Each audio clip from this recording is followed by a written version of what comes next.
दोस्तों, हाल ही में बिहार के मुख्यमंत्री नीतीश कुमार दिल्ली पहुंचे थे। उन्होंने प्रधानमंत्री नरेंद्र मोदी से मुलाकात भी की, गृह मंत्री अमित शाह से भी वो मिले, उनके साथ सम्राट चौधरी भी थे, साथ ही साथ लल्लन सिंह भी मौजूद थे। अब सवाल है कि इतनी मुलाकातें अचानक क्यों? क्या सब कुछ ठीक चल रहा है या अंदर ही अंदर कोई बड़ा खेल चल रहा है? इसी बीच जीतन राम मांझी का बड़ा बयान सामने आता है, जरूरत पड़ी तो अकेले चुनाव लड़ने पर भी विचार करेंगे। उधर उपेंद्र कुशवाहा कह रहे हैं कि एनडीए में सब कुछ ठीक नहीं चल रहा, तो आखिर ये पूरा गणित है क्या? असल कहानी शुरू होती है राज्यसभा चुनाव से। दोस्तों, 2026 में बिहार से राज्यसभा की 5 सीटें खाली होने वाली हैं। अब एक एक करके समझते हैं। हरिवंश बाबू की सीट खाली होगी, नंबर 2 पर प्रेमचंद्र गुप्ता की भी सीट खाली होगी, नंबर 3 पर अमरेंद्रधारी सिंह की सीट खाली होगी और एक सीट बच रही है, लेकिन दावेदार पूरे 3 हैं। दावेदार कौन है? नंबर 1 पर आते हैं उपेंद्र कुशवाहा, नंबर 2 पर आते हैं जीतन राम मांझी और चिराग पासवान। अब तीनों चाहते हैं कि राज्यसभा की कुर्सी उन्हीं को मिले और यहीं से शुरू हो गई जोर आजमाइश।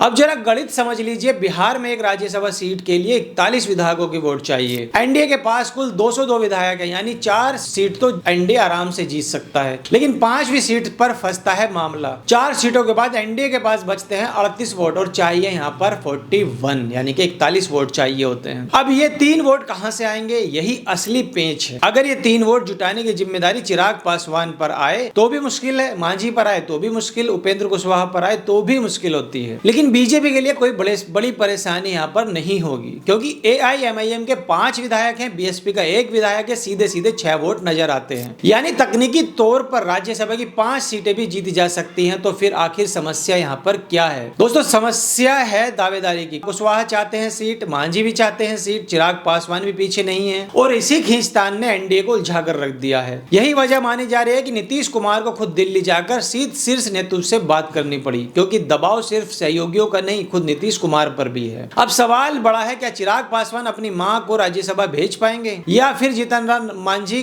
किसके लिए टिकट मांग रहे हैं? राजनीति समझने वाले जानते हैं कि सबसे पहले बेटे बेटी बहु परिवार देखा जाता है, कार्यकर्ता बाद में याद आते हैं। इन दिनों बिहार की राजनीति में हर कोई अपनी गोटियां फिट करने में लगा हुआ है। दोस्तों, इसलिए कहा जाता है बिहार में इस वक्त एक अनार 100 बीमार वाली स्थिति बनी हुई है। हर किसी की नजर राज्यसभा सीट पर टिकी हुई है और एनडीए के अंदर ही अंदर खींचतान तेज हो चुकी है। अब ये देखना होगा कि भारतीय जनता पार्टी इस उलझन को कैसे सुलझाती है और क्या एनडीए एकजुट रह पाता है या अंदर की कलह बाहर आ जाएगी। दोस्तों, आप इस पूरे मामले पर क्या सोचते हैं? आपकी राय हमें कमेंट करके जरूर बताइए। वीडियो पसंद आया तो वीडियो को लाइक कीजिएगा, चैनल को सब्सक्राइब कीजिएगा। नमस्कार, धन्यवाद।